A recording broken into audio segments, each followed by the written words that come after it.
மக் மக்கள் மனசுல வந்து ஒரு பெரிய ஒரு விழிப்புணர்வு ஏற்படுத்துது. இதுதான் நான் சொல்ல வாரேன். நம்ம சாதாரணமா கடந்து போகிற, நமக்கு தெரிந்த ஒரு சின்ன சாதாரணமான ஒரு விஷயம் சொல்லுவாங்க லோக்கல்ல சப்ப மேட்டர்ன்னு சொல்லுவாங்க. அந்த மாதிரியான விஷயங்கள் கூட, அதை தெரியாத நபர்களுக்கு மிகப்பெரிய ஒரு பொக்கிஷமான ஒரு ரகசிய விஷயங்களாக இருக்கக்கூடும். அதனால தான் நம்ம ஜேகே பாரம்பரியாவுல வெறும் ப்ராடக்ட்ட மட்டும் சேல்ஸ் பண்ணாதீங்க. அப்போ ஒவ்வொருத்தரையுமே நம்ம வந்து அவங்க ஹெல்த்துக்கு தேவையான அவேர்னஸ் கிரியேட் பண்ணுங்க. அதன் மூலமாக ஒரு ஆரோக்கியமான விழிப்புணர்வுல அவர்களுக்கு ஆரோக்கியமான விஷயங்களை எடுத்துக் கொடுத்து அவர்கள் ஆரோக்கியத்தை உணர்வதன் மூலமாக அவர்கள் பொருளாதாரத்திற்கு ஒரு வாய்ப்பை ஏற்படுத்துற ஒரு அற்புதமான ஒரு திட்டத்தை நம்ம வந்து செயல்படுத்திட்டு வரோம். ஸோ இதை முழுமையாக உணர்ந்து நாம் பயன்படுத்தும் பொழுது ஆரோக்கியத்தோடு ஒரு ஆரோக்கியமான ஒரு வருமானத்திற்கு நம் ஜேகே பாரம்பரியா வழிகொள்கிறது. அந்த வழியில இன்னைக்கு சர்க்கரை நோய், அப்போ சுகர் பொறுத்த வரைக்கும் குணப்படுத்தக்கூடிய வியாதியான்னு பார்த்தா ப்ராப்பரா ஹேண்டில் பண்ணியாச்சுன்னா அதனால அதிகமான செலவு வராம, அதனால மற்ற உள்ளுறுப்புகள் பாதிக்கப்படாம, சுகர் வந்தா கண்ணு போயிடும், சுகர் வந்தா காலை வெட்டிடுவாங்க, சுகர் வந்தா எனக்கு ஆயுசு குறைஞ்சு போயிடும், சுகர் வந்தா நரம்பு தளர்ச்சி ஆயிடும், இந்த மாதிரியான அறிகுறிகள்லாம் ஏற்படாம ஆரோக்கியமா ஆனந்தமா நம்ம ஜேகே பாரம்பரியாவினுடைய சர்க்கரை டயாபெட்டிக் ஸ்பெஷல் சிறுதானிய நெய்லட்டை சாப்பிட்டுக்கிட்டே உங்க சுகரை கட்டுப்படுத்துற ஒரு அற்புதமான வாய்ப்பு நம்ம ஜேகே பாரம்பரியாவில் இருக்கு என்றதை நம்மை சார்ந்தவர்களுக்கு நாம எளிமையாக புரிய வைக்க வேண்டிய ஒரு சூழல்ல நம்ம இருந்துட்டு இருக்கிறோம். அப்ப சர்க்கரை நோய்ங்கிறது இயற்கையான பாரம்பரியமான வாழ்வியல் மூலமாக அற்புதமாக கட்டுப்படுத்தக்கூடியவை. சர்க்கரை நோய் சார்ந்த மற்ற உறுப்புகள் பலகீனத்திலிருந்து முழுமையாக நாம் விடுபட முடியும். சர்க்கரை நோய் சார்ந்து வருகின்ற நரம்பு தளர்ச்சியிலிருந்து முழுமையாக நாம் விடுபட முடியும். யார் விடுபட முடியும்னா, யார் வெறும் கட்டுப்படுத்துற மாத்திரையை மட்டும் சாப்பிடுறாங்களோ அவர்களால ஒரு வாய்ப்பும் கிடையாது. யார் வெறும் சுகருக்கு இந்த குளுக்கோமீட்டரை மட்டும் சாப்பாட்டுக்கு முன்னாடி பார்த்துட்டு சாப்பிட்டு 1.5 மணி நேரம் கழிச்சு செக் பண்ணி பார்த்துட்டு எனக்கு இப்போ குறைஞ்சிருக்குன்னு வெறும் குளுக்கோமீட்டர் ரிப்போர்ட் வச்சு என் சுகர் இப்படி இருக்குன்னு ஜட்ஜ் பண்ணிட்டு இருக்கிறீங்களோ உங்களுக்கு ஒவ்வொரு பிரச்சனையா உங்களுக்கு தெரியாம வந்துட்டு தான் இருக்கும். அப்போ யாருக்கு குறையும், யாருக்கு பாதிப்பு இல்லாமல் இருக்கும்னா, யார் உண்ணுகின்ற அன்றாட உணவுகளில் நார்ச்சத்துக்கள் நிறைந்த பாரம்பரியமான உணவுகளை பயன்படுத்துறாங்களோ, யார் சரிவிகிதமான உணவுகளை நம்ம அன்றாட வாழ்க்கையில எடுத்துட்டு இருக்கிறாங்களோ, யார் நன்றாக உறங்குகின்றார்களோ, யார் உடற்பயிற்சி செய்கின்றார்களோ, யார் கட்டுப்படுத்துகின்ற வழி மாத்திரைகள் ஆன்டிபயாட்டிக் தூக்க மாத்திரைகளை தவிர்க்கின்றார்களோ, யார் இயற்கை வாழ்வியலோடு தொடர்போடு இருக்கிறாங்களோ அவர்களால் சர்க்கரை வியாதி பத்தி பெரிய லெவல்ல கவலைப்பட வேண்டிய அவதிப்பட வேண்டிய அவசியமே இல்லை. எளிதில் நம்ம ஜேகே பாரம்பரியாவினுடைய நம்மளுடைய அட்வைஸை நம்ம ஃபாலோ பண்ணியாச்சுன்னா விடுபட முடியும், வெளிவர முடியும். அந்த வகையில நம்ம ஜேகே பாரம்பரியாவில் டயாபட்டிஸ்ன்னு வந்துட்டுனாலே காமனா என்ன சொல்லிட்டு இருப்போம், நம்ம ஃப்ரீடியம் எடுத்துக்கோங்க, டிஎம் ஸ்பெஷல் கேர் எடுத்துக்கோங்க, கேஃபினோ எடுத்துக்கோங்க, ஃபைப்ரோகால் எடுத்துக்கோங்க, ஸ்பைருலா எடுத்துக்கோங்க. இப்ப ஏன் இது சொல்றோம் அதை நம்ம புரிய வைக்கணும். இப்போ டயாபெட்டிஸ் வந்த உடனே எல்லாரும் என்ன பண்றாங்க, பெரும்பாலான நபர்கள் எந்த பழமும் சாப்பிட மாட்டாங்க, எல்லா சாப்பாடையும் நிப்பாட்டிடுவாங்க. காலையில இட்லி, சாயந்தரம் இட்லி மட்டும் சாப்பிட்டுட்டு இருப்பாங்க. எனக்கு சுகர் வந்துருச்சு, எனக்கு சாப்பாடை குறைக்கிறேன்ற மாதிரி எல்லாத்தையும் குறைச்சிட்டே இருப்பாங்க. உடம்புல சத்துக்கு ஏதாவது ஏற்பாடு பண்றீங்கன்னு கேட்டா டாக்டர் சத்து மாத்திரை கொடுத்துருக்காங்க, அதனால அதை நான் கரெக்டா சாப்பிட்டுட்டு இருக்கேன்னு சொல்லுவாங்க. அந்த மாதிரி அன்பான இந்த சத்து மாத்திரை சாப்பிடுகின்ற நபர்களின் அன்பான கவனத்திற்கு, நீங்க சாப்பிடுறது உண்மையிலே சத்து மாத்திரைன்னா நீங்க ஒரு 3 மாசம் தொடர்ந்து சத்து மாத்திரை சாப்பிட்டா எந்த அளவுக்கு ஒரு எனர்ஜி உங்களுக்கு கிடைச்சிருக்கணும். இல்ல 1 மாசம் சாப்பிடுறீங்க, ஒரு எனர்ஜி கிடைச்சதுன்னா அந்த எனர்ஜி 10 மாசம் சாப்பிடும்போது இன்னும் அதிகமா கிடைக்கணுமா வேண்டாமா? நீங்க தொடர்ந்து சத்து மாத்திரை சாப்பிட்டுட்டே இருக்கீங்க, சத்து மாத்திரை தான் காலி ஆயிட்டே இருக்கு, உடம்பும் வீக் ஆயிட்டு தானே போகுது. அப்ப நம்ம சாப்பிடுறது சத்து மாத்திரையா? ஒரு கேள்வி நமக்குள்ளே கேட்கணுமா வேண்டாமா? அதே மாதிரி எலும்பு வலி வந்துச்சுன்னா ஷெல்கால்ங்கிற ஒரு மாத்திரை இல்லையா, கால்சியம் சப்ளிமெண்ட் மெடிக்கல்ல போய் வாங்கி வாங்கி சாப்பிட்டே இருக்கிறோம். என்னன்னு கேட்டா அது கால்சியம் சப்ளிமெண்ட். அப்ப ஏன் இந்த கை சாப்பிடுறீங்க, இது கால்சியம் குறைபாட்டினால எனக்கு எலும்பு வலி வந்துச்சுன்னு டாக்டர் சொல்லியிருக்காரு, இது கால்சியம் சப்ளிமெண்ட், இது சாப்பிட்டா சரியாயிருன்னு சொல்லியிருக்காரு. சரியாச்சா? ஆகல. எவ்வளவு நாளா சாப்பிட்டு இருக்கீங்கன்னா 3 வருஷமா சாப்பிட்டு இருக்கிறேன். அப்போ ஒரு பிரச்சனைக்கு நம்ம சாப்பிடுற உணவாக இருக்கட்டும் மருந்தாக இருக்கட்டும் பயன்படுத்திய 48 நாட்கள்ல மாற்றத்தை தெரிய வைத்தால் தானே அது மருந்து, அது உணவு. சும்மா நானும் கேட்டேன் நீனும் கேட்டேன்னு 2 பேரும் கெட்டு போறதுக்கு வேற உணவு கிடையாது இல்ல. அப்போ நம்ம ஜேகே பாரம்பரியாவினுடைய எந்த தயாரிப்புகளாக இருந்தாலும் ப்ராப்பரா சொல்ற வாழ்வியலோடு சேர்த்து பயன்படுத்துற எந்த நபராக இருந்தாலும் அவர்கள் உடல்ல 21 நாட்கள்ல ஒரு மாற்றத்தை ஏற்படுத்த செய்ய முடியும். ஈவன் சர்க்கரை வியாதி உட்பட. இவ்வளவு ஆணித்தரமான ஒரு விஷயத்தை எப்படி நம்மளால சொல்ல முடியுது? ஏன் சொல்ல முடியுதுன்னா, நம்மளுடைய சேர்மானங்கள்ல நம்ம கவனம் செலுத்திக்கிறது பாரம்பரியமான சிறுதானிய அரிசிகளை. அப்ப இந்த ஃப்ரீடியம்ங்கிறதுக்கு கீழே போட்டிருப்பாங்க டயாபெட்டிக் நியூட்ரிஷன் பார்ட்னர்னு போட்டிருப்பாங்க. அப்படின்னா என்ன அர்த்தம்? சுகர் இருக்கிறவங்களுக்கு ஏற்படுகின்ற நுண்சத்துக்கள் குறைபாட்டை நிவர்த்தி செய்கின்ற ஒரு நண்பன். எப்படி நிவர்த்தி பண்ணுது? ஏன்னா கலர் கலரான தானியங்கள், கலர் கலரான அரிசிகள் எல்லாம் சேர்ந்திருக்கு. அது என்ன கலர் கலராட்டு? ஒவ்வொரு கலருக்கு என்னென்ன சாயப்பொடி எல்லாம் கலந்தோம்? ஒரு பொடியும் கலக்கல. சாதாரண கருப்பு கொடி எடுத்து பார்த்தீங்கன்னா கருப்பா இருக்குதுன்னா அது இயற்கை கொடுத்த கருப்பு வர்ணம். ஒரு வரகரிசி எடுத்துக்கோங்க, பழுப்பா இருக்கு. குதிரைவாளி எடுத்துக்கோங்க, ஒரு மஞ்சள் கலந்த ஒரு பழுப்பா இருந்துட்டு இருக்கும். அப்போ ஒவ்வொரு இயற்கையான தானியங்கள்லையும் ஒவ்வொரு இயற்கையான வர்ணத்தை இறைவன் கொடுத்திருக்கிறான்னா அந்த இயற்கையான வண்ணமானது உடம்பில் இருக்கக்கூடிய செல்களினுடைய ஆற்றலை தூண்டுகின்ற ஒரு நுண்சத்துக்கள் பொதிந்த வர்ணமாக இருக்குது. ஆனா நம்ம மனுஷன் நம்ம அறிவை கண்டுபிடிச்ச இந்த சாயங்கள் இருக்குல்ல, இந்த சாயத்தை வச்சு பச்சை பட்டாணிக்கு மார்க்கெட்ல போய் வாங்கியாச்சு. நான் பச்சை பச்சேன்னு இருக்கு. அது பச்சை பட்டாணி பார்த்தா இயற்கையான பச்சையான்னு பார்த்தா அவன் பச்சை சாயத்தை அடிச்சு வச்சிருக்கிறான். அந்த சாயத்தை வாயில போட்டு அதை வச்சு சாப்பிட்டாச்சுன்னா என்ன ஆகுது? குடல் பாதிக்கப்படுது, நரம்புகள் பாதிக்கப்படுது. அப்போ இறைவன் கொடுத்த இயற்கையான வர்ணங்கள் நிறைந்த பாரம்பரியமான உணவுகளை பக்காவா சரியான விகிதத்துல நாம சாப்பிடும் பொழுது நமது உடம்புல ஏற்படுகின்ற சத்துக்கள் குறைபாடானது படிப்படியாக நிவர்த்தி செய்யப்படுகிறது. எத்தனை நாள்ல தெரியும்? 21 நாள்ல தெரியும். அதுக்கு தான் நம்ம ஃப்ரீடியம் என்ன சொல்றோம்? நல்லா காய்ச்சி வச்சுக்கோங்க. மடக்கு மடக்குன்னு போட்டி வைக்கிற மாதிரி எல்லாம் குடிக்காதீங்க. நல்லா காய்ச்சி ஒரு டம்ளர்ல வச்சுட்டீங்களா, ஒர்க் பண்ணிட்டு இருக்கிறீங்களா, ஒரு மடக்கு குடிங்க, ஒர்க்க பண்ணுங்க. ஒரு மடக்கு குடிங்க, ஒர்க்க பண்ணுங்க. கொஞ்சம் கொஞ்சமா நாக்குல சுவைச்சு சுவைச்சு ரசிச்சு ரசிச்சு சந்தோஷமா குடிங்கன்னு சொல்றோம். அவ்வளவு ருசியா இருக்கும். அப்போ ருசியாக சர்க்கரை நோயை குணப்படுத்த முடியுமான்னு கேட்டா 100% முடியும்.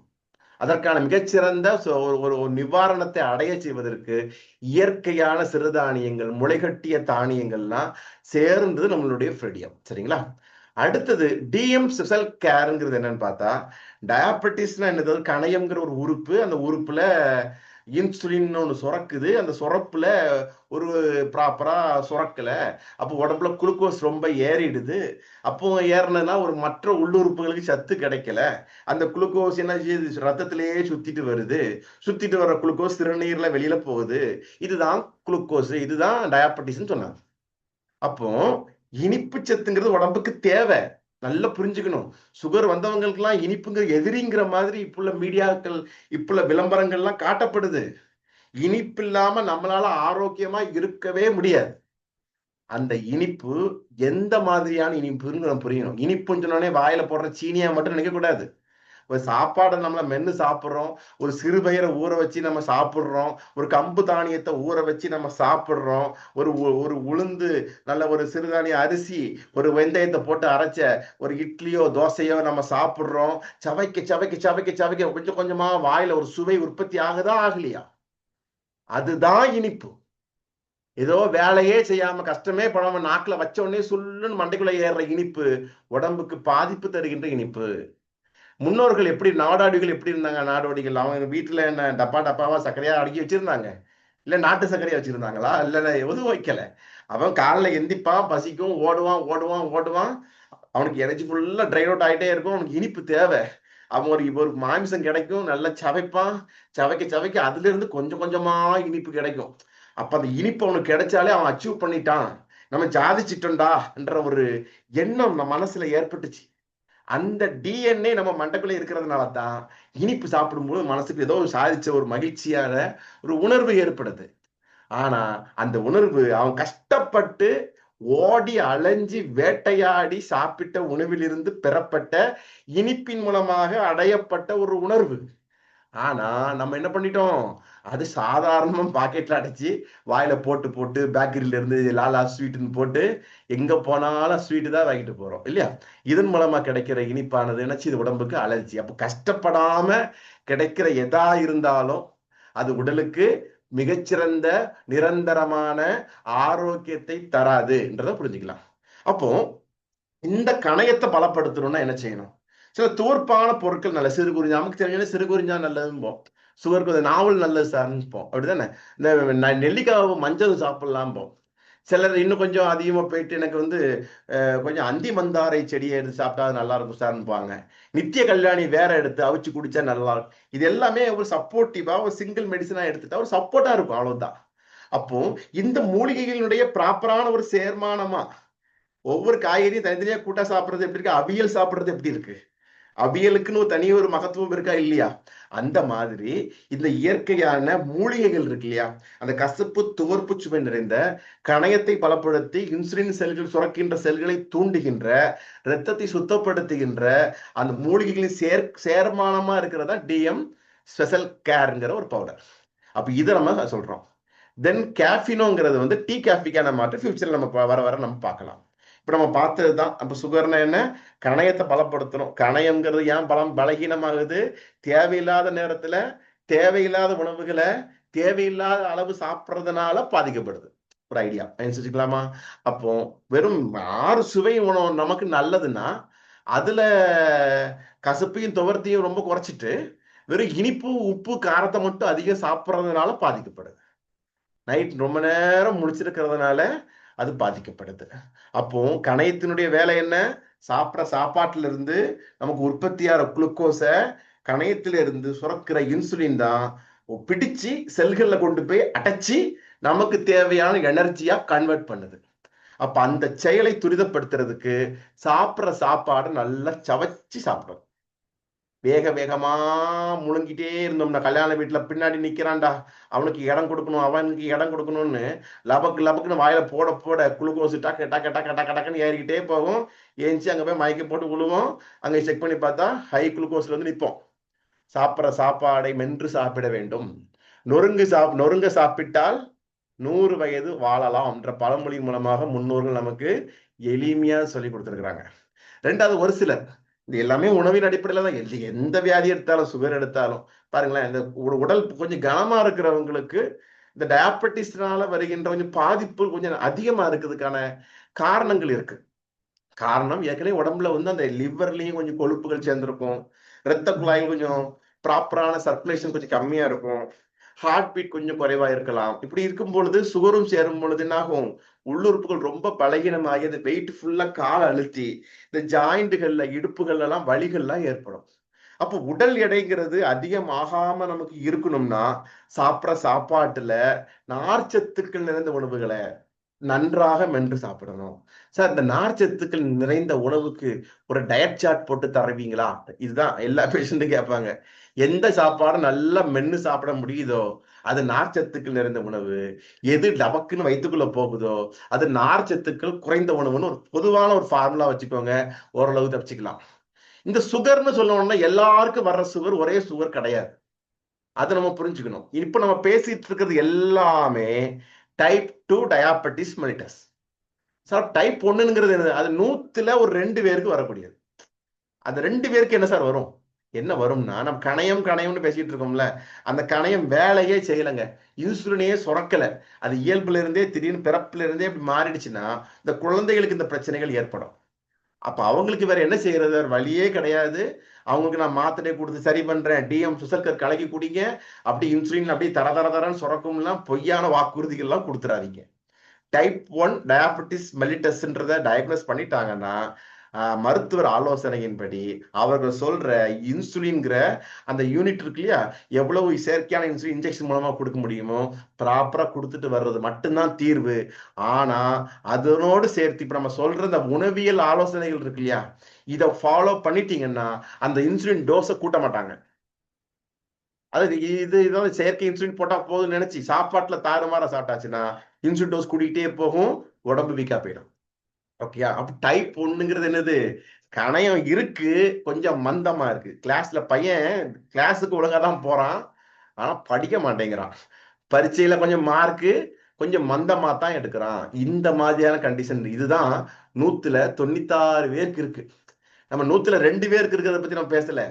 நம்ம ஜேகே பாரம்பரியாவினுடைய அந்த டயாபெட்டிஸ்க்கு நம்ம கொடுக்கிற நம்ம அந்த ஃபார்முலாவானது 100க்கு 96 பேருக்கு இருக்கிற டயாபெட்டிஸ்க்கான மிகச்சிறந்த ஒரு நிவாரணத்தை பயன்படுத்திய 21லிருந்து 48 நாட்களில் தருகின்ற அற்புதமான ஒரு ஃபார்முலா.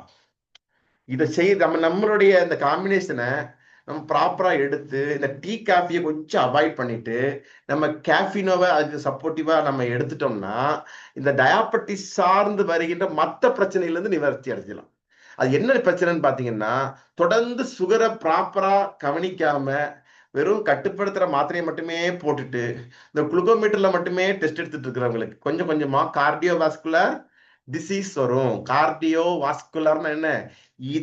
இதயத்தினுடைய தசை அழுத்தம் சார்ந்த பிரச்சனைகள். ரெண்டாவது டயாபெட்டிக் நியூரோபதி. நியூரோபதினா என்ன? நரம்புகளினுடைய உணர்ச்சிகளை கடத்தும் திறனில் மந்தத்தன்மை. சொல்லுவாங்கல்ல, கால்ல செருப்பு கலண்டு கலண்டு போகுது, ஸ்ரீ வெண்ணிக்கு கால்ல விழுந்துச்சு சார், எனக்கு தெரியவே செய்யல. இந்த மாதிரிலாம் சொல்லுவாங்க. தம்பி படத்துல ஊத்துவாரு, வெண்ணி தூக்கி ஊத்துவாரு. அந்த மாதிரிலாம் இந்த உணர்ச்சிகளை நமக்கு கொஞ்சம் மந்தமாயிடும். இந்த நியூரோபதி அந்த ஆண் உறுப்புகள் அந்த மாதிரியான இடங்கள்ல பிரச்சனைகள் ஆகும் பொழுது தாம்பத்திய குறைபாடுகளுக்கும் முக்கியமான ஒரு காரணமா இருந்துட்டு இருக்கு. Diabetic retinopathy. ரெட்டினோனா இந்த கண்களோட நரம்பு, அந்த இடத்துல இரத்த குழாய்கள்ல பாதிக்கப்பட்டு நரம்புகள் பாதிக்கப்பட்டு கண்களில் பார்வை குறைபாடு ஏற்படுது. டயாபெட்டிக் அது ஸ்கின் இன்ஃபெக்ஷன். தேவையில்லாம இனிப்பு சத்து செல்லுல போய், அதாவது வண்டியில பெட்ரோல் டங்குக்கு போனாதான் நல்லது. அது வண்டிக்கு மேல சுத்திட்டு இருந்துச்சுன்னா அங்க ஃபயர் ஆச்சுன்னா என்ன ஆயிரும்? பிரச்சனை ஆயிடும். அதே மாதிரி தேவையில்லாம சத்துக்கள் குளுக்கோஸ் ஆனது செல்கள்ல பயன்படுத்தப்படாம ரத்தத்திலேயே சுத்திட்டு இருக்கும் போது எளிமையாக ஃபங்கல் இன்ஃபெக்ஷன் போன்ற கிருமிகள் தொற்றுகள் வருவதற்கு இது முக்கியமான காரணமா இருந்துட்டு இருக்கு. தொடர்ந்து ஹார்ட் சரியில்லை, நரம்பு வீக்கா இருக்கு, கண்ணு மந்தமா இருக்கு, தாம்பத்தியம் குறைபாடா இருந்துட்டு இருக்கு, தோல் அரிப்பா இருக்குன்னா மைண்ட் எப்படி இருக்கும்? டிப்ரெஷன். மைண்ட்ல ஒரு எந்த வேலையும் பண்ணுவதற்கு ஒரு ஆற்றல் உற்சாகம் இல்லாம சுறுசுறுப்பின்மையால் பாதிக்கப்படுவாங்க. இப்படி மனசு எல்லாம் தளர்ந்து போறதுனால மூளைக்கு போகின்ற அந்த நினைவு வைத்துக் கொள்ளுகின்ற அந்த இரத்த செல்களுமே பாதிக்கப்பட்டு மறதி சம்பந்தமான பிரச்சனைகள் ஏற்படும். இன்னும் கொஞ்சம் மேல போச்சுன்னா நடுக்கம் போன்ற ட்ரமர் போன்ற பிரச்சனைகளும் ஏற்படுகின்றது. இதெல்லாம் காம்ப்ளிகேஷன் ஆஃப் டயாபெட்டிஸ் மெல்லிட்டிஸ். நம்ம எடுத்துக்கிட்டலாம் சொல்லல, இதெல்லாம் பல வருடங்கள் ஆராய்ச்சி பண்ணி இந்த சுகரை ப்ராப்பரா நீங்க மெயின்டைன் பண்ணாலும் இவ்வளவு வரும்னு சொல்லிட்டானே தவிர எப்படி மெயின்டைன் பண்ணணும்னு யாரும் சொல்ல மாட்டேங்கிறாங்க. இதுதான் இங்க பிரச்சனையே. ஏன்னா இது மெயின்டைன் பண்ணிட்டோம்னா இதெல்லாம் வராம நம்ம ப்ரொடெக்ட் பண்ணிக்கலாம். இதெல்லாம் வராம ப்ரொடெக்ட் பண்ணிட்டோம்னா இதுக்கான மருந்துகள்லாம் சேல்ஸ் ஆகாது. அப்போ வணிக உலகத்துக்குள்ள நம்ம நுழையணுமா, இல்லைன்னா ஒரு ஆரோக்கியமான வாய்ப்பு என்னன்றதை நம்ம தெரிஞ்சுக்கணுமானா ஜேகே பாரம்பரியாவுக்குள்ள எட்டி பார்த்தீங்கன்னா ஆரோக்கியமான வாய்ப்புகள் ஏராளம் இங்க இருக்கின்றன. அப்ப இந்த டயாபெட்டிஸை நம்ம ப்ராப்பரா ஹேண்டில் பண்றது எளிமையான விஷயம். வழக்கமா ஒரு சின்ன ஒரு வீடியோ மூலமா ஈஸியா எல்லாருக்குமே இதை எக்ஸ்பிளைன் பண்ணுவோம். திரும்ப திரும்ப இந்த வீடியோவை பார்த்துக்கிட்டே இருங்க. அப்ப நமக்குள்ள இன்னும் கொஞ்சம் அதை பத்தி தெளிவா புரிய ஆரம்பிக்கும் போது நம்ம நண்பர்கள்ட்ட அதை எக்ஸ்பிளைன் பண்ணும்போது இன்னும் கொஞ்சம் ஈஸியா அதை நம்மளால சொல்ல முடியும். பொதுவாக கணையங்கிறது எதுன்றது தெரியணும். இதுதான் வயிறு, ஸ்டொமக்கு கீழே இருக்கிறது தான் கணையம். கணையத்தை தான் பேங்க்ரியாஸ்ன்னு இங்கிலீஷ்ல சொல்லுவாங்க. சாப்பாடு சாப்பிட்டாச்சுன்னா அந்த சாப்பாட்டுல இருந்து அந்த ஒவ்வொரு சத்துக்கள்லாம் வரும் பொழுது ஒவ்வொன்றா பெரிய சத்துக்கள் உற்பத்தியாக கணையத்திலிருந்து அதுக்கான நொதிகள் சுரக்கும், அந்த லிவர்ல இருந்து நொதிகள் சுரக்கும், ஒவ்வொன்றும் அதுக்குரிய சத்துக்களை எடுத்து ஒரு உறுப்புகளுக்கு கொண்டு போய் சேர்க்கும். இதுதான் உடம்பினுடைய ஒரு இயல்பான ஒரு செயல்பாடு. ஆனா இந்த சுகர் இருக்கும்போது என்ன ஏற்படும் பாத்தீங்கன்னா, இந்த பேங்க்ரியாஸ்ன்னு சொல்ற இந்த கணையம், இந்த கணையத்துல உள்ள இன்சுலின் சொல்லக்கூடிய அந்த செல்லு, அந்த வீடியோ பாருங்க. ஓகே. இந்த கணையத்தில் இருக்கக்கூடிய அந்த இன்சுலின்ற செல்கள் ப்ராப்பரா எவ்வளவு குளுக்கோஸ் இருக்கோ அதுக்கு தகுந்த மாதிரி தான் சுரக்கணும்னு சொல்லியிருக்கிறோம். அப்படி சுரக்கலன்னா என்ன ஆகும்? குளுக்கோஸ் உடம்புல உறிஞ்சாது. ப்ராப்பரா சுரந்துச்சுன்னா அந்த இன்சுலின் இது செல்ல திறக்கு, குளுக்கோஸ் உள்ளுக்குள்ள போய் போடுது, செல்களை ஓபன் பண்ணுது, குளுக்கோஸ் உள்ள போகுது. அப்ப உள்ள போன குளுக்கோஸ் எனர்ஜியா மாறுது. அந்த எனர்ஜி நமக்கு ஒரு ஆரோக்கியத்தை தருது. இது நார்மலான உடம்புல நடக்கிற முக்கியமான நிகழ்வு. அப்போ இதுக்கு லிவரும் ரொம்ப முக்கியமான பங்கு வகிக்கணும். அதனாலதான் நமக்கு வந்து உடல் பருமன் அதிகமா இருக்கிறவங்களுக்கு பாதிப்புகளும் வருது என்று நம்ம சொல்லிட்டு இருக்கிறோம். அப்போ இந்த இன்சுலின் குறைவா இருந்துச்சுன்னா, ப்ராப்பரா அந்த கதவை திறந்து விடலைன்னா என்ன ஆகும்? Insulin deficiency. அதன் மூலமாக சர்க்கரை சத்தானது செல்கள்ல பயன்படுத்தாம ரத்தத்துல அதிகமாக சுழற்சியாகும் பொழுது உடல் பலகீனமாக ஆரம்பிக்குது. சர்க்கரை நோய் சிறுநீரின் மூலமாக வெளியே போய்கிட்டே இருக்கு. ஏன்னா கழிவுகள் ஃபுல்லா எங்க சுத்தும்? சுத்திக்கிட்டே இருக்கும். ஒருத்தரும் பயன்படுத்தல, நீ வேஸ்டா நினைச்சிட்டு என்ன செஞ்சிடும்? அது கிட்னிக்கு போகும். கிட்னி அதை பார்ப்போம், யாருமே ஒண்ணு எடுத்துக்கலையா, சரி நான் வெளியேற்றுறேன்னு சொல்லிட்டு சிறுநீரின் மூலமாக வெளியேற்றும். அப்போ இன்சுலின் அளவு ப்ராப்பரா இருந்தால்தான் குளுக்கோஸ் ஆனது முழுசாக பயன்படுத்த முடியும். அப்போ சுகர் இருக்கிறது எனக்கு குறைக்கணும்னு நினைக்கிறவங்க குளுக்கோஸை குறைக்கிறது எவ்வளவு முக்கியமோ அதை விட ரொம்ப முக்கியம் இன்சுலினை ப்ராப்பரா தூண்டுகின்ற செயல்பாட்டுக்கு ஈடுபடுவது ரொம்ப ரொம்ப முக்கியமான ஒரு செயல். அதை நம்ம புரிஞ்சுக்கணும். சரிங்களா?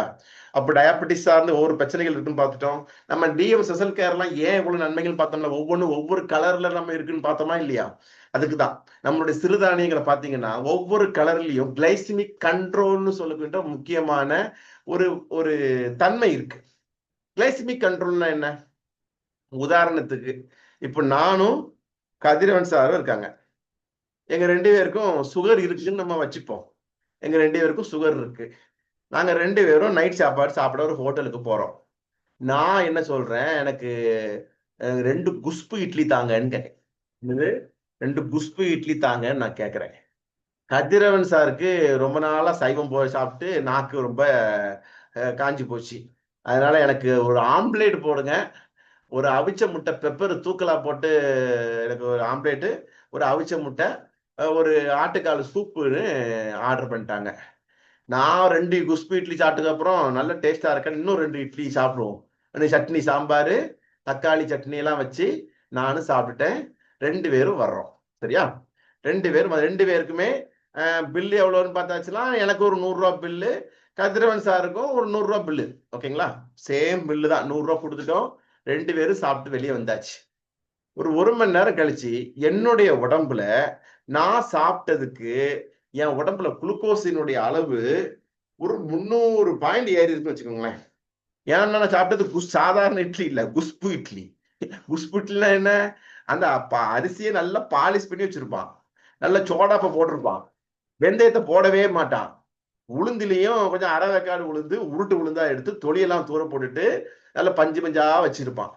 அது சாப்பிட்றதுனால என்ன ஆகுது? குளுக்கோஸ் உடனே கரைஞ்சி உடனே வேகமா அதிகமா உடம்புல எனக்கு ஏறிடும். சரியா? ஆனா கதிரவன் சாருக்கு உடம்புல எப்படி இருக்குன்னு பார்த்தா ஒரு 150 பாயிண்ட் தான் ஏறிடும். பார்த்தா நான் பார்த்தா சைவம் சாப்பிட்டவன், கதிரவன் சார் அசைவம் சாப்பிட்டு இருக்காரு. ஆனா என்ன சாப்பிட்டு இருக்காரு? ஆம்லேட் சாப்பிட்டு இருக்கிறாரு, முட்டை சாப்பிட்டு இருக்கிறாரு, சூப்பு குடிச்சிருக்கிறாரு. ஆனா நான் வந்து சைவம் 4 இட்லி தான் சாப்பிட்டேன். இதுதான் நம்மள இருக்கக்கூடிய பிரச்சனையே. இந்த கிளைசிமிக் இண்டெக்ஸ், நம்ம சாப்பிட்ற உணவு எவ்வளவு வேகமா கரையுது, எவ்வளவு வேகமா குளுக்கோஸா மாறுதுன்றது நமக்கு தெரியாம நான் இட்லி மட்டும் சாப்பிடுறேன், இட்லி சாப்பிட்டே இருந்தா சுகரை ஆயுசுக்கும் குறைக்கவே முடியாது. அப்படியே இட்லி சாப்பிட்டு உங்களுக்கு சுகரை குறைக்கணும்னா நீங்க சாப்பிடுற இட்லியில தொளி உளுந்து இருக்கணும்.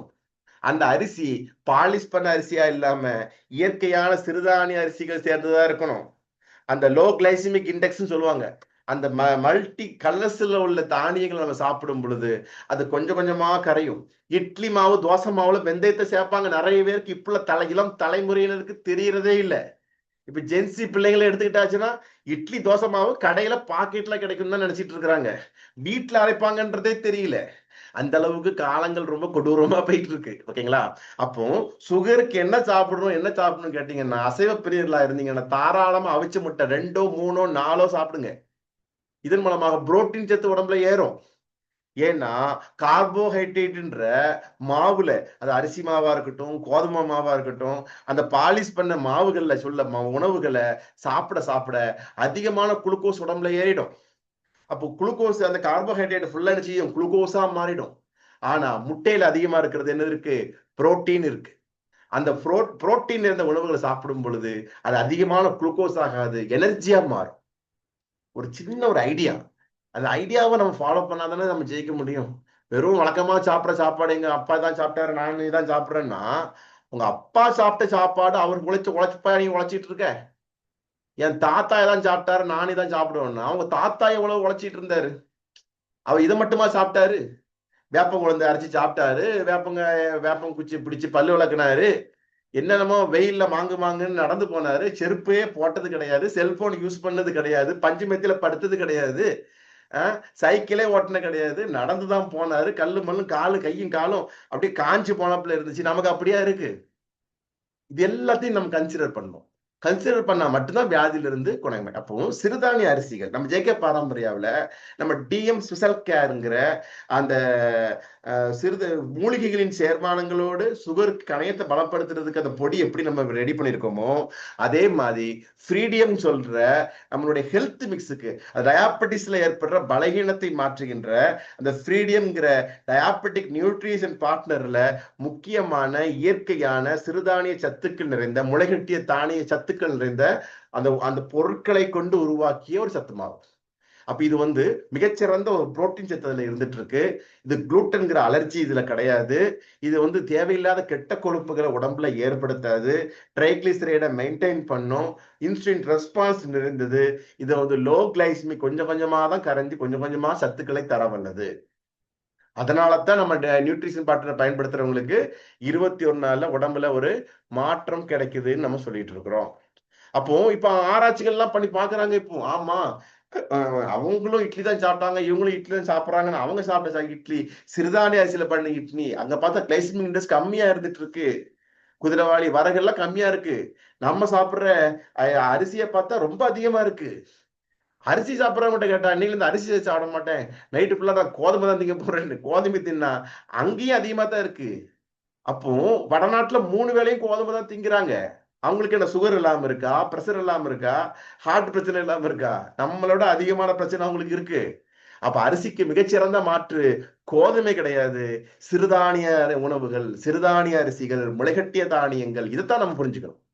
அப்போ ஒவ்வொரு உணவுகளும் உடலுக்கு ஆரோக்கியம் தர வல்லது. சிறுதானியங்கள் எடுத்துட்டு ஒவ்வொன்றிலையும் ஒவ்வொரு வர்ணங்களோடு இருக்குது. இறைவன் கொடுத்த வர்ணம், இயற்கை கொடுத்த வர்ணம். ஒவ்வொரு வர்ணத்திலும் கேன்சர் செல்களை எதிர்க்கின்ற நுண்சத்துக்கள் நிறைந்து இருக்குது. ஒவ்வொரு வர்ணத்திலும் நரம்புகளின் தளர்ச்சியை, நரம்புகளின் உணர்வு திறனை மாற்றுகின்ற அற்புதமான ஆற்றலை வழங்குகின்ற நுண்சத்துக்கள் இருக்குது. இந்த ஒவ்வொரு வர்ணத்திலையும் நார் சத்துக்கள் நிறைந்திருந்துட்டு இருக்கு. இந்த ஒவ்வொரு வர்ணங்களும் செல்கள் புதிதாக உற்பத்தி ஆகின்ற செயல்களை தூண்டுகின்ற சத்துக்களை அளிக்கிறது. அதனாலதான் இதை சாப்பிட்டா ஆரோக்கியமா இருக்கலாம்ன்ற நம்ம சொல்ல வரோம். இதை பற்றி ஏகப்பட்ட ஸ்டடிஸ் எல்லாம் பண்ணியாச்சு. எல்லா ஸ்டடிஸ்லயுமே சிறுதானிய உணவுகள் வசதி தான், இது அற்புதமானதுதான், ஆரோக்கியமானது, இது மிகச்சிறந்த ஒரு மாற்று. நம்ம தான் தெரியாதனமா உணவு வளர்ச்சி, வேளாண் வளர்ச்சின்ற பெயர்ல, வெண்மை புரட்சின்ற பெயர்ல அந்த பாலையும் அதிகப்படுத்திக்கிட்டோம், அந்த வெள்ளை அரிசியை அதிகப்படுத்தி குவான்டிட்டி அதிகப்படுத்தணும், அளவு அதிகப்படுத்தணும். ஆனா இந்த குவாலிட்டியை நம்ம குறைச்சிட்டோம். அப்ப நம்ம முன்னோர்கள் நமக்கு கொடுத்த, நம்ம பூமியில நமக்காக விளைவிக்கப்பட்ட இந்த சிறுதானியங்கள்லாம் அற்புதமானவைன்னு எண்ணற்ற ஆராய்ச்சிகள் அதை ப்ரூவ் பண்ணிட்டு இருக்கு.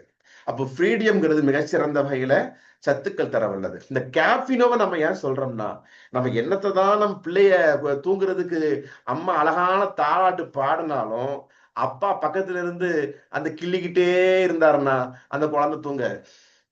அப்போ நம்ம சத்தான ஆகாரங்கள் எடுத்தாலும் அதில் உள்ள சத்துக்கள், இப்போ டீ சாப்பிட்ட உடனே டீயை குடிச்சா அந்த சாப்பாட்டுல இரும்பு சத்துக்களை, இரும்பு சத்து அப்சார்ப்ஷன் சொல்லுவாங்க இல்லையா, உட்கிரகிக்கும் தன்மை நடக்காதான். அந்த டீயினுடைய இருக்கக்கூடிய அந்த மூலக்கூறு நம்ம சத்துக்கள் குடல்ல உறிஞ்சுகின்ற தன்மையை தடை பண்ணுதான். யோசிச்சு பாருங்க, காசு கொடுத்து சத்தான பொருளை சாப்பிட்டுட்டு 10 ரூபா டீயில எல்லாத்தையுமே நம்ம இழந்துட்டோம்னா யார் இங்க ஏமாற்றப்படுகிறோம்? அப்போ அந்த டீ காஃபிக்கான மிகச்சிறந்த மாற்றாக இயற்கையான தானியங்களோட முன்னோர்கள் இதைத்தான் குடிச்சாங்க. இல்ல டீ தூள் கிடையாது, காப்பி தூள் கிடையாது, ஆனா சுவையா இருந்துட்டு இருக்கும். பிளைன் டீயா குடிக்கலாம், மில்கியா குடிச்சுக்கலாம், வழக்கம் போல டீயை டிகாசன் போற மாதிரி கொதிக்க வச்சு நாட்டு சர்க்கரை கருப்பட்டி சேர்த்து குடிச்சா அற்புதமான சுவையோடு டீ காப்பிக்கு யாரெல்லாம் டீ காப்பி குறைக்கணும் படிப்படியா நிப்பாட்டணும்னு ஆசைப்படுறாங்களோ அவர்களுக்கு மிகச்சிறந்த ஒரு மாற்றாக, யாருக்கெல்லாம் ஹார்மோன் இம்பேலன்ஸ்னால ஏற்படுகின்ற டயாபெட்டிஸ் சார்ந்த எனக்கு ஹார்மோன் குறைபாடு, டயாபெட்டிஸ் சார்ந்து எனக்கு மாதவிடாய் பிரச்சனைகள், டயாபெட்டிஸ் சார்ந்து எனக்கு தைராய்டு பிரச்சனைகள் இருந்துட்டு இருக்கிறோம், அவர்களுக்கு மிகச்சிறந்த ஒரு மாற்றாக இந்த கேஃபினோன்ற நம்ம கொடுக்கறது ரொம்ப ரொம்ப நல்லது. டிஎம் சிசல் கேர், சுகர் இருக்கா கண்ணை மூடிட்டு கொடுங்க. ஒரு அளவு ஸ்பூனுக்கு ஒரு ஸ்பூன், காலை மாலை 2 வேளை உணவிற்கு அரை மணி நேரம் முன்பு அல்லது பின்பு ஒரு 1/4 டம்ளர் வெந்நீர்ல கலந்து சந்தோஷமா குடிங்க. இது குடிக்கிறதுனால எனக்கு உள்ளுறுப்புகள் பலமா இருக்கும். அந்த சுகருங்கிறது அவன் உடம்புல வந்து சிறப்பான வழியில எனக்கு வந்து சாப்பிட்ற சாப்பாட்டில் உள்ள குளுக்கோஸ் உடம்புல உறிஞ்சப்படும், உடலுடைய ஆற்றல் மேம்படுத்தப்படும்ன்ற ஒரு புரிதலோட இந்த டிஎம்சிஸ்க்கு எடுக்க ஒரு பாட்டல் முடியறதுக்குள்ள உங்கள் உடம்புல ஒரு மாற்றம், நன்மாற்றம், முன்னேற்றம் கிடைச்சதுன்னா சந்தோஷம் தானே? 10 வருஷமா மாத்திரை சாப்பிட்டுட்டு இருக்கேன் சார், கொஞ்சம் கொஞ்சமா உடம்பு சத்து குறைஞ்சிட்டு தான் போகுதுன்னு நம்ம சொல்லதானே செய்யறோம். ஒரு இயற்கையான, ஒரு கெமிக்கல் இல்லாத, பாரம்பரியமான மூலிகைகள் சேர்ந்த, பயன்படுத்துற எல்லாருக்கும் ரிசல்ட் கொடுத்துட்டு இருக்கக்கூடிய அற்புதமான டிஎம் சிசல் கேரை சொன்ன மாதிரி 1 மாசம் பயன்படுத்துறதுக்கு யாருக்கு தில்லு தைரியம் இருக்கோ அவர்களுக்கு ஆரோக்கியம்ங்கிறது கண்டிப்பா கிடைக்கும்ன்றத உறுதியாக நம்ம சொல்லி நம்ம கொடுக்கக்கூடிய ஒரு அற்புதமான தயாரிப்பு நம்ம டிஎம் ஸ்பெஷல் கேர். சரிங்களா? இதை நம்ம தாராளம் நம்ம கொடுக்கலாம். இதனும் டயாபெட்டிக் இருக்கிறவங்களுக்கு லட்டு சாப்பிடணும்னு ஆசைப்படுறாங்களா? லட்டு நம்மகிட்ட இருக்கு. ரொம்ப தளர்ச்சியா இருக்கிறவங்க நிறைய மாத்திரை எடுத்துட்டே இருப்பாங்க. டயாபெட்டிக் இருக்கிறவங்களுக்கு சத்து மாத்திரை சாப்பிட்டோம் எனக்கு சத்து கிடைக்கல, ரொம்ப சோர்வா இருக்கிறேன், நரம்பு தளர்ச்சியா இருக்கு சொல்ற நபர்களுக்கு நம்ம ஸ்பைருனிலா, பச்சை ரத்தம், ஒன் செல் ஆல்கே, அற்புதமான புரோட்டீன் சத்துக்கள், அதாவது சைவ புரோட்டீன் நிறைந்த ஒரு மிகச்சிறந்த ஒரு விண்வெளி வீரர்களும் சத்து கிடைக்கணும்னு எடுத்து செல்லுகின்ற உணவுகள்ல ஒரு உணவா இருக்கிறதா ஸ்பைருலினா. அதில் முதல் தரமான நம்பர் 1 குவாலிட்டி நம்ம ஜேகே பாரம்பரியாவிலுடைய இருந்துட்டு இருக்கு. 3 வேளை, ஒன்று உணவிற்கு 1 மணி நேரம் முன்னோ பின்னோ, கொஞ்சம் ஜீரணம் குறைவா இருக்கிறவங்க 2 வேளை. ஏன்? புரோட்டீன் உணவுகள் ஜீரணமாக கொஞ்சம் கஷ்டப்படும். எக்ஸாம்பிள் என்ன? முட்டை, அவிச்ச முட்டை சாப்பிட்டா கொஞ்சம் ஜீரணம் குறைவா இருக்கிறவங்களுக்கு வயிறு கம்முன்னு இருந்துட்டு இருக்கும். அப்போ ஸ்பைருலாங்கிறது one cell algae, 100% vegetable protein. அதனால சிலருக்கு கொஞ்சம் வயிற்றுல உப்பு சமா இருந்துச்சுன்னா ஒரு நாளையில 2 வேளை எடுத்துக்கலாம். அப்படி இல்லாதவங்க 3 வேளை எடுத்துக்கலாம். ஒரு பாட்டில அதுல 90 கேப்சூல் இருந்துட்டு இருக்கும். 3 வேளை ஒரு மாதம் பயன்படுத்திக்கிட்டு உங்கள் நரம்புகளில், உங்களுடைய தளர்ச்சிகளில், ஒரு சுறுசுறுப்பின்மையில் நன்மாற்றம் கிடைக்குதான்றத ஃபீல் பண்ணுங்க. கிடைச்சதுன்னா கண்டினியூ பண்ணுங்க. எடுக்கிற எந்த மருந்துகளிலும் பத்தியம் கிடையாது, பக்க விளைவுகள் கிடையாது. நல்ல உணவுகளை, உங்களுக்கு ஜீரணமாகிற உணவுகளை நன்றாக மென்று சாப்பிடுவதுதான் நம்ம சொல்லுகின்ற மிகச்சிறந்த ஒரு அற்புதமான விஷயமா நம்ம சொல்லிட்டு இருக்கிறோம். சோ இது வந்து எளிமையான ஒரு விஷயங்கள். நம்ம வந்து டயாபெட்டிஸ் சொல்லிட்டே நம்ம பயந்துட்டு இருக்கிறோம். பயப்பட வேண்டிய அவசியம் இல்லை. கொஞ்சம் கவனமா இருங்க. நல்ல வாய்ப்புகள் கிடைக்கும் போது நண்பர்கள்ட்ட 4 பேருக்கு இதை அறிமுகப்படுத்தலாமே. என்னத்தை தான் நம்ம ஜூம் மீட்டிங் நம்ம பார்த்துட்டு நோட்ஸ் தான் எழுதி வச்சுட்டு நம்ம எடுத்து சொன்னாலுமே அதை ஒருத்தர் நேர்ல பார்க்கும்போது ரிசீவ் பண்ற அந்த ஒரு ஒரு தன்மை வந்து அதை ஒருத்தர் சொல்றதை இன்னொருத்தர் சொல்லும் போது கிடைக்கிறதுக்கு வாய்ப்பு இல்லைல்ல. ஸோ அதனால ஒரு ஒரு 30 பேர் உட்காந்துருக்கும் போது நான் இதை பேசுறதுக்கும், இதே ஒரு 300 பேர் உட்காந்துருக்கும் போது நான் பேசுறதுக்கும் எனர்ஜி ஒன்று தானே. அப்படி இருக்கும்போது ஏன் அதை நம்ம வந்து முழுசா நம்ம பயன்படுத்த முடியல? அப்ப எப்படி நம்ம பயன்படுத்தலான்றத நமக்குள்ள நம்ம வந்து கொஞ்சம் சுய பரிசோதனை செய்து கொள்ள வேண்டிய காலத்திலும் நம்ம இருந்துட்டு இருக்கிறோம். சர்க்கரை நோய்ங்கிறது நம்ம பயப்பட வேண்டாம். படிப்படியா சரி பண்ணலாம். ரொம்ப அவசரப்படவும் வேண்டாம். 10 வருஷமா இருக்கு, 15 வருஷமா இருக்கா, கொஞ்சம் ஒரு 4-5 மாசம் பொறுமையா இருங்க. ஒரு ஒரு ஒரு 6 மாசத்துக்குள்ள மாற்றத்தை அனுபவிங்க. அதன் பிறகு இயற்கையா படிப்படியா சில மாத்திரைகளை, கட்டுப்படுத்துற மாத்திரைகளை குறைக்கணுமா குறைச்சிக்கலாம். ஆரோக்கியமான வாழ்க்கைக்கு நாம் வித்திடலாம். செய்யலாமா? அன்புடன் டாக்டர் சுந்தர் பரமார்த்தலிங்கம். சர்க்கரை நோயை ஆரோக்கியமாக ஜேகே பாரம்பரியாவின் துணை உணவுகள் மூலமாக உறுதியாக நாம் ஒரு முன்னேற்றம் அடைய செய்ய முடியுன்ற ஒரு உத்தரவாதத்தோடு விடைபெறுகிறேன். நன்றி, வணக்கம். சூப்பர் சார், அருமையான விளக்கத்தை கொடுத்திருக்கீங்க. கண்டிப்பா இதுல இந்த நம்ம ஜூம்ல இப்ப பாத்துட்டு இருக்கவங்களுக்கு அந்த நீரிழிவு அப்படிங்கிற அந்த நோயினா என்ன அப்படிங்கிறது கண்டிப்பா ஒரு நல்ல புரிதல் அப்படிங்கிறது நமக்கு வந்திருக்கும். ஏன்னா இந்த நீரிழிவு நோய் இப்போ நமக்கு ஒரு பிரச்சனை இருக்கு, அப்போ நம்ம டாக்டர் இங்கிலீஷ் மெடிசன் போறோம், உடனே பிளட்டை செக் பண்ண சொல்றாங்க, அப்போ உங்களுக்கு சுகர் அப்படின்னு சொன்ன உடனே எவ்வளவு இருக்கு, 300, 350, 400 அப்படின்னு ஏதோ ஒரு கணக்கு சொல்றாங்க. சொல்லிட்டு அதுக்கப்புறம் காலை, மதியம், இரவு நீங்க உணவு சாப்பிடுறியோ இல்லையோ, இந்த இந்த இந்த மாத்திரைகளை நீங்க கண்டிப்பா சாப்பிடணும் அப்படிங்கிறத சொல்லிடுறாங்க. நாமளும் வாங்கிட்டு அது பாட்டுக்கு வந்து அவங்க என்ன மாத்திரையை எப்பப்ப எடுக்க சொல்றாங்களோ அதை எடுக்கிறோம். ஏன் ஏன் இது எனக்கு ஏன் சுகர் வந்துச்சு, சுகர்னா என்னது, அப்படிங்கிறத பத்தி அந்த டாக்டர்ஸ்கிட்ட நாம கேட்கவும் முடியாது. கேட்டாலும் அவங்க அதுக்கான விளக்கத்தையும் கொடுக்க மாட்டாங்க. இப்ப காலங்காலமா நடந்துட்டு இருக்கிறோடைய ஒரு பெரிய ஒரு பிரச்சனை இது. அங்க போய் அவங்க என்ன எழுதி கொடுக்குறாங்களோ அதை வாங்கி நம்ம பயன்படுத்திக்கிட்டே இருக்கோம். அப்ப அந்த சுகரு, அந்த நீரிழிவு அப்படின்னு சொல்லக்கூடிய அந்த நோயினா என்ன அப்படிங்கிற ஒரு புரிதல் இருந்துச்சுன்னா, நாம அதுல இருந்து எவ்வளவு அழகா நம்மளால தப்பிக்க முடியும், எவ்வளவு அழகா மற்ற பிரச்சனைகள்ல இருந்து நாம தப்பிக்க முடியும். அப்போ அது அது சார்ந்த ஒரு புரிதல் அப்படிங்கிறது நிச்சயமா வேணும். நம்ம டாக்டர் சார் சொல்லும்போது நீங்க கவனிச்சிருப்பீங்க. இதுல கேட்டுட்டு இருந்த எல்லாருக்குமே கண்டிப்பா தெரிஞ்சிருக்கும். அந்த நீரிழிவு அப்படிங்கிறதுனா என்ன, அது ஏன் நமக்கு வருது, அது எதனுடைய குறைபாடு அப்படிங்கிறது தெளிவா நம்ம எல்லாருக்குமே சார் விளக்கியிருக்காங்க. அனைவருமே நம்ம சாருக்கு நம்ம இந்த நேரத்துல ஒரு நல்ல ஒரு நன்றியை நம்ம தெரிவிச்சுக்கிறோம். ஏன்னா எந்த ஒரு ஒரு அலோபதி டாக்டர்ஸ்ட நாம போய் சுகர்னா என்னன்னு சொல்லி யாராவது ஒருத்தர் நாம கேட்டிருக்கோமான்னா கண்டிப்பா கிடையாது. கேட்டாலும் அவங்க அதை பத்தி எந்த விளக்கமும் சொல்ல போறது இல்ல. அவங்க ஒன்லி அந்த என்ன மெடிசன் எழுதுறாங்களோ அதை மட்டும் அழகா எழுதி கையில தருவாங்க. நாம தொடர்ச்சியா நம்ம வாங்கி பயன்படுத்திட்டு தான் இருக்கணும். அப்போ அதுல இருந்து நாம கண்டிப்பா நம்ம விடுபடணும். சார் இந்த மாதிரியான ப்ரோக்ராம் நடத்துறாங்க. இதை நாம பாக்குறது மட்டும் இல்லாம இன்னும் நிறைய பேருக்கு நம்ம அதை தெரிவிச்சு இந்த ஒரு அற்புதமான ஒரு விளக்கத்தை, ஏன்னா ஏன் எதற்கு அப்படிங்கிற ஒரு கேள்வி நமக்குள்ள கேட்கணும் அப்படின்னு சொல்லி சொல்லுவாங்க. ஒரு பிரச்சனை வந்துட்டுன்னா எதனால வந்துச்சு அப்படிங்கிற அந்த கேள்வி நமக்குள்ள கேட்கணும். அது சார்ந்து ஆராயணும். ஆராய்ஞ்சு அதுல இருந்து ஒரு தெளிவை நம்ம அடையணும். அததான் நம்ம சார் இப்போ இந்த இடத்துல நமக்கு சொல்லியிருக்கிறாங்க. நமக்கு நீரிழிவு நோயை பத்தி ஏதாவது சந்தேகங்கள் இருந்தா நீங்க இப்போ சார்ட்ட நீங்க கேட்கலாம். ஒரு 10 நிமிஷம் இருக்குது. Okay, okay sir. ஏதாவது கேள்விகள் இருக்கா?